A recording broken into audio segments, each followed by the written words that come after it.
ദക്ഷിണ കാശി എന്നറിയപ്പെടുന്ന കൊട്ടിയൂരിലേക്ക് നമുക്കൊന്ന് പോയി വന്നാലോ. എല്ലാവർക്കും മഹാദേവൻ്റെ അനുഗ്രഹം ഉണ്ടാവട്ടെ.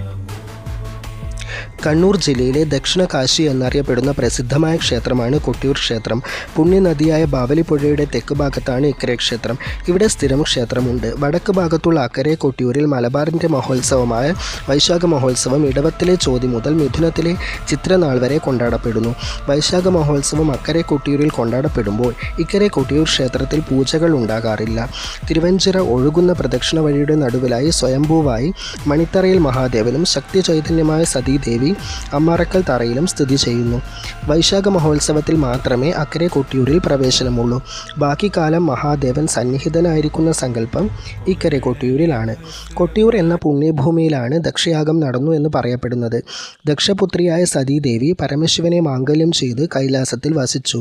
ദക്ഷയാഗം നടന്ന കൊട്ടിയൂരിൽ 33 ദേവകളും ത്രിമൂർത്തികളും പിന്നെ സന്നിഹിതരായി. പക്ഷേ പരമശിവനെയും സതീദേവിയെയും ദക്ഷയാഗം നടക്കുന്നിടത്തേക്ക് ആദ്യം ക്ഷണിച്ചില്ല. മഹാദേവൻ്റെ വാക്കുകൾ ശ്രവിക്കാതെ സതീദേവി ദക്ഷയാഗത്തിൽ പങ്കുചേരാൻ എത്തിയപ്പോൾ ദക്ഷൻ പരമേശ്വരനെ നിന്ദിച്ച് പലതും പറയുകയുണ്ടായി. ശ്മശാനവാസിയെന്നും കുടുംബ പാരമ്പര്യമില്ലാത്തവനെന്നും പറഞ്ഞ് അധിക്ഷേപിച്ചു.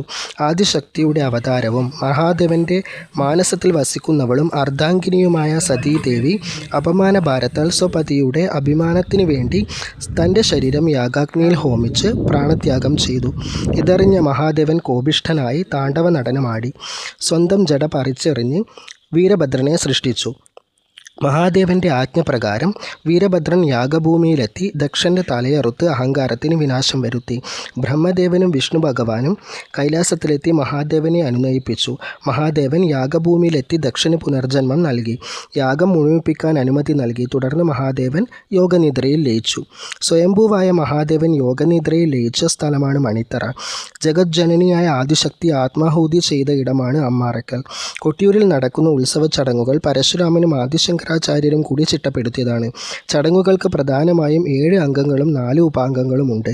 കൂടാതെ സവിശേഷ ചടങ്ങുകളും ഉണ്ട്. പ്രക്കൂടം, നീരെഴുന്നള്ളത്ത്, നെയ്യാട്ടം, ഭണ്ഡാരമെഴുന്നള്ളത്ത്, ഇളനീരാട്ടം, കലശം വരവ്, കലശാട്ടം എന്നിവയാണ് അംഗങ്ങൾ.